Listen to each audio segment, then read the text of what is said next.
स्वागतम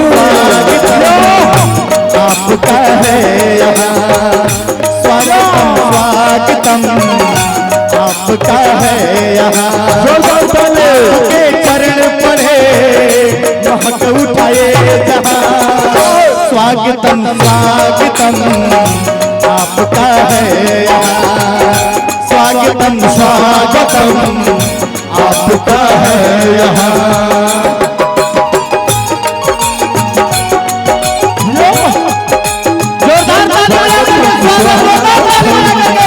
आपका है यहाँ, कलियां हम बिछाए हैं राहों में, आपकी सूरत बसाए हैं निगाहों में। शिवानी जोरदार ताली बजा कर स्वागत। कलियां हम बिछाए हैं इन राहों में, आपकी सूरत बसाए हैं निगाहों में।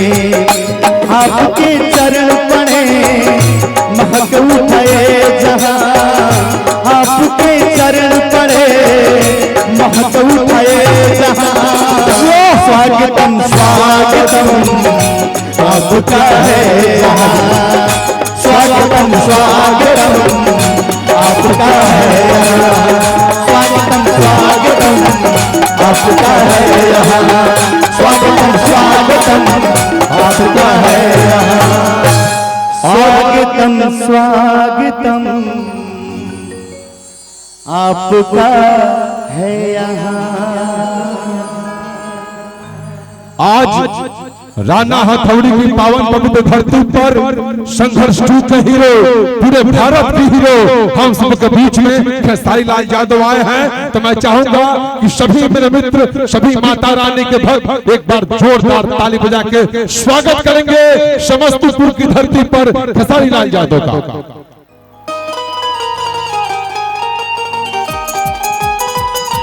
और सभी लोग बैठ जाए।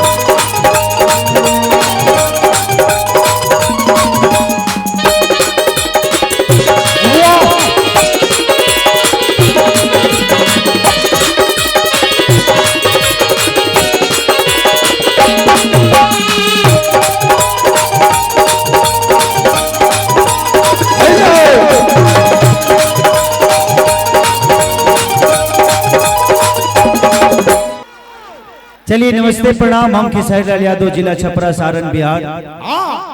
जितना लोग हमके प्यार कर ले वाला बा, जे भी हमके आशीर्वाद देवे वाला बा, ये स्टेज रुआ सबके पैर है, वो सबके हाथ रुआ लगे बा। एक बार आशीर्वाद ताली बजा के दे दी, जोरदार ताली से।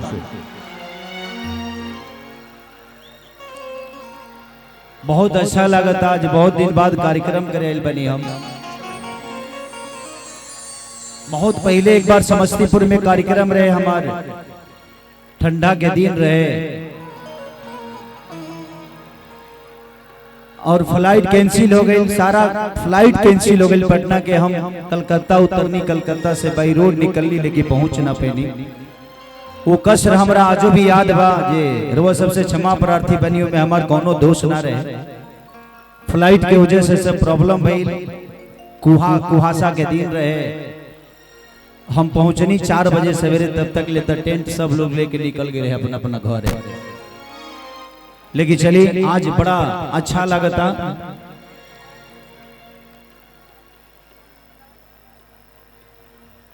श्री श्री 108 श्री श्री दुर्गा पूजा समिति के ओर से भूटन चाचा जी के आज सौजन्य से आज रोज सबके बीच में कुछ कहे के, कुछ सुनावे के, कुछ गावे के मौका मिलल भाई, हमार सौभाग्य बा।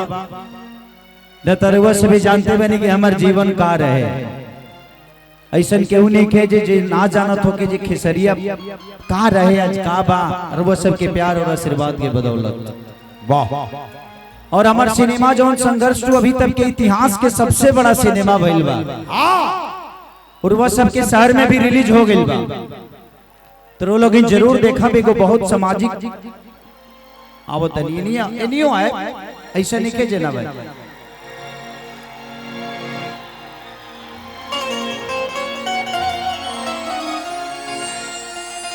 I love you.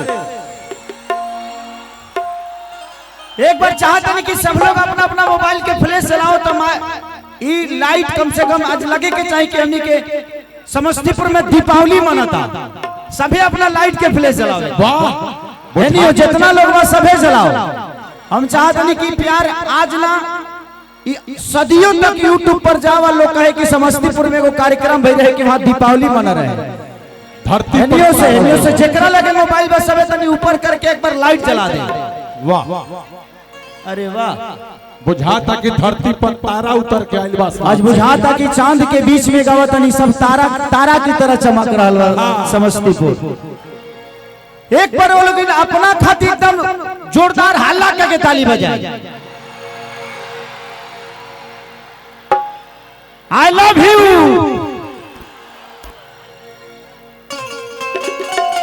वाह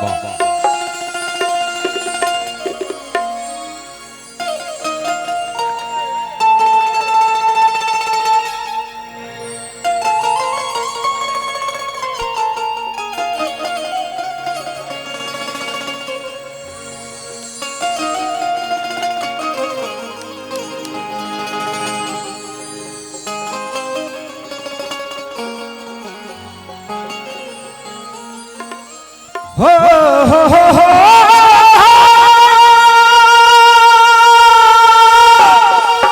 जियो शेर जियो हो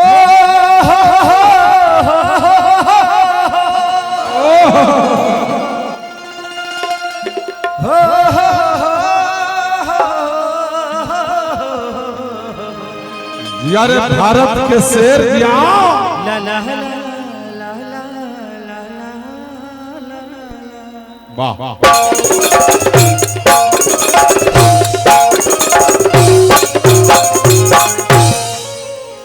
कि जय गणेश मंगल करना ओ हो विघ्न हरो गणरा जा जा जा जा एक दंत करी बड़ी वदना